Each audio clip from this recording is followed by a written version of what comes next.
आणि आता थेट जळ्यात उपमुख्यमंत्री अजित पवार बोलतायत.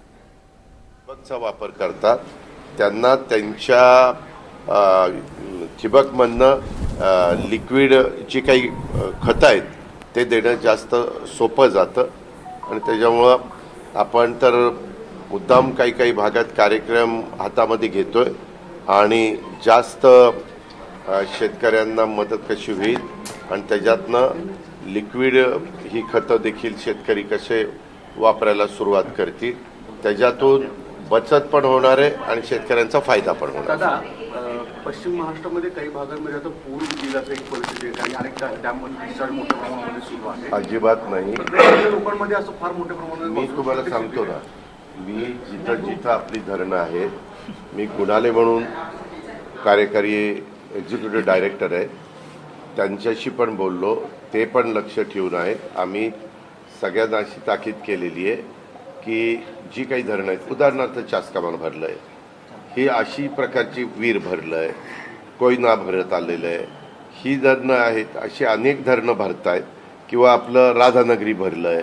राधानगरी भरल्यानंतर ॲटोमॅटिक तिथली गेट हे होतात, उघडली जातात. अशा या सगळ्या धरणांच्यावर आमचं जलसंपदा विभाग आणि शासकीय यंत्रणा बारकाईनं लक्ष ठेवून आहे आणि कुठल्याही परिस्थितीमध्ये धरणाचं पाणी वरनं येणारा येवा किती आहे धरणात ते बघून आम्ही ज्यावेळेस सोडतोय त्यावेळेस नदीकाठच्या भागांना पण जिथं धोका उद्भवू शकतो त्यांना आम्ही मेसेजच्याद्वारे आणि वेगवेगळ्या यंत्रणेच्याद्वारे अलर्ट राहायला किंवा त्यांनी तिथं अतिशय बारकाईनं स्वतःचं संरक्षणाच्या दृष्टीनं खबरदारी घेण्याच्या सूचना आपण देतो. कोणत्या भागांमध्ये आता सगळ्यात जास्त रेड सिच्युएशन दिसून येते तुम्हाला आता आढावा घेतला? मी मगाशीच सांगितलं सागरजी, त्यामध्ये मुंबई, पालघर, ठाणे, रायगड, रत्नागिरी हा सगळा भाग आहे. इथं रेड अलर्ट सांगितलेला आहे आणि जे घाटमाथे आहेत, साताऱ्याचा घाटमाथा असेल, पुण्याचा घाटमाथा असेल, कोल्हापूरचा घाटमाथा असेल, या सगळ्या घाटमाथ्यावर रेड अलर्ट सांगितलेला आहे. विदर्भामध्ये गडचिरोलीच्या भागामध्ये रेड अलर्ट सांगितलेला आहे. यवतमाळ जिल्ह्यामध्ये देखील चिखलदरा तिथं पण जवळच्या एका भागामध्ये रेड अलर्ट सांगितलेला आहे. मुंब्रा ठाण्याच्या परिसरामध्ये तिकडं एक रेड अलर्ट सांगितलेला आहे. अशा वेगवेगळ्या भागात रेड अलर्ट सांगितलेले आहेत. परंतु दर 3 तासांनी पुन्हा आपण रिपोर्ट घेतो.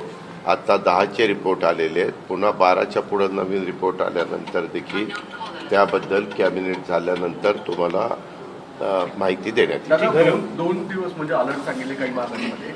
मुळात यावेळेस पावसाचा ट्रेंड पाहिला तर अनेक भागांमध्ये पहिल्यांदा पाऊस खूप लवकर आला, नंतर गॅप पडला आणि आता एक सरसकट सगळीकडे पाऊस सुरू आहे. असा काही वेगळा ट्रेंड दिसतोय का आढावा घेतला? त्या संदर्भात शेवटी कमी दाबाचा पट्टा तयार झाल्यानंतर पाऊस तिथं येतो हे सत्य आहे आणि आजपर्यंतचा आपला सगळ्यांचा अनुभव आहे.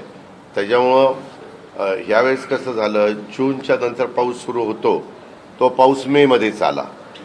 मे महिना तसा बऱ्याचशा भागामध्ये उन्हाची तीव्रता आपल्याला जाणवली नाही आणि त्याच्यानंतर पाऊस मेमध्ये पण आला, जूनमध्ये पण आला, पुन्हा जुलैमध्ये जरा गॅप बसला.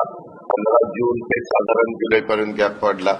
मी परवा जळगावला होतो. जळगाव, नंदुरबार, धुळ्याला पावसाची गरज होती परंतु आता तिथेही पाऊस पडलेला आहे.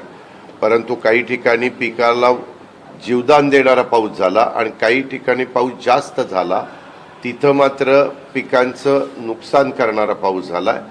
परंतु कृषी मंत्र्यांचं पण लक्ष आहे, मुख्यमंत्र्यांचं लक्ष आहे, आम्ही दोन्ही उपमुख्यमंत्री सगळ्या मंत्री महोदयांचं ज्या त्या ठिकाणी पालकमंत्री यांना त्यांनी लक्ष आहे आणि आम्ही प्रशासनाला क्लिअर सूचना दिल्या ज्यावेळेस तुम्हाला व्यवस्थितपणे जाऊन. तर यावर आपलं लक्ष असेलच. तुर्तास